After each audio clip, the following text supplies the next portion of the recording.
শিৱসাগৰত ভাগি পৰিল 18 কোটি টকীয়া নিৰ্মীয়মান দলং।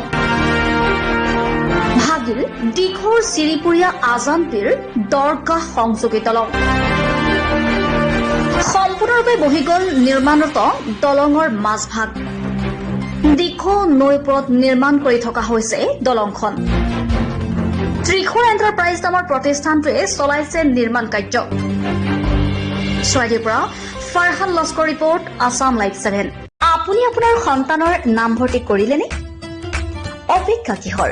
স্বৰ্ণোজ্জ্বল গৌৰৱময়ী ইতিহাসেৰে কঠোৰ সাধনাৰ অবিচলিত পথেৰে দশকজুৰি মানৱ সম্পদ গঢ়াৰ শুভ্ৰ ধ্বজা বহনকাৰী ঐতিহ্যমণ্ডিত আমগুৰি মহাবিদ্যালয় আপোনাৰ সন্তানৰ বাবে হ'ব পাৰে উন্নত শিক্ষা প্ৰদানেৰে উজ্জ্বল ভৱিষ্যত উপহাৰ দিয়া এখন পলসুৱা উপত্যকা।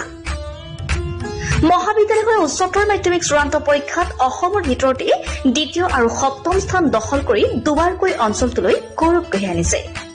1967 চনতে প্ৰতিষ্ঠা লাভ কৰা মহাবিদ্যালয়খনে পঢ়া-শুনাৰ ক্ষেত্ৰত কিছু পৰিমাণে দুৰ্বল ছাত্ৰ-ছাত্ৰীৰ বাবে বিশেষ শ্ৰেণীৰ ব্যৱস্থা তথা বৃত্তিমুখী পাঠ্যক্ৰমৰ অন্তৰ্ভুক্তি মহাবিদ্যালয়খনৰ ইতিবাচক দিশ। নাকৰ দ্বাৰা এ গ্ৰেড লাভ কৰা আমগুৰি মহাবিদ্যালয়ত আপোনাৰ সন্তানটিক নামভৰ্তি কৰাই আপুনি সফলতাৰ অংশীদাৰ হোৱাৰ সুযোগ লাভ কৰিব পাৰে।